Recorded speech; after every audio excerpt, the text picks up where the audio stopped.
एक बार की बात है, 4 भिक्षु गांव की यात्रा कर रहे थे। काफी देर हो गई थी और चारों भिक्षुओं ने फैसला किया कि उन्हें वहाँ पर एक रात विश्राम करना चाहिए। वहाँ रात बिताने के लिए एक जगह मिल गई। फिर उन्होंने रात को सोने से पहले ध्यान करने का निश्चय किया। ऐसा वे हर दिन सोने से पहले किया करते थे। वहाँ पर बहुत अंधेरा था, इसलिए उन्होंने मोमबत्ती जलाई और फैसला किया कि वे मोमबत्ती को देखकर ध्यान करेंगे और मौन रहेंगे। कोई भी कुछ नहीं बोलेगा, चाहे कुछ भी हो जाए। जैसे जैसे रात हो रही थी, हवा भी तेज होती जा रही थी और मोमबत्ती बुझने वाली थी। ये देखकर पहले वाले मोंक ने कहा, अरे ये मोमबत्ती बुझने वाली है। दूसरे मोंक ने कहा, हमें सिर्फ मौन में ही ध्यान करना चाहिए। और तीसरे मोंक ने कहा, क्या तुम दोनों चुप रहोगे?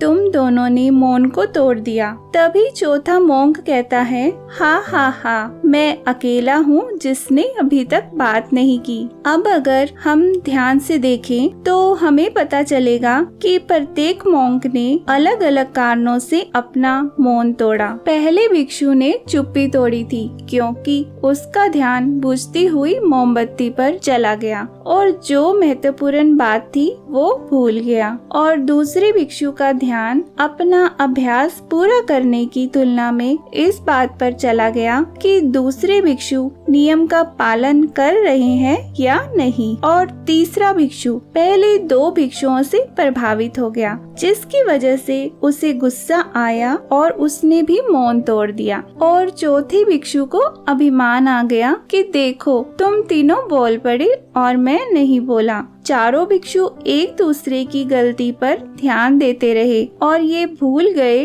कि वो खुद भी गलती कर रहे हैं। और सच तो ये है कि दुनिया में सभी लोग दूसरे लोगों की गलतियों पर ध्यान देते हैं। वे दूसरों की आलोचना करते हैं और दूसरों की बुराई करते हैं, लेकिन उन्हें अपनी गलती का एहसास कभी नहीं होता।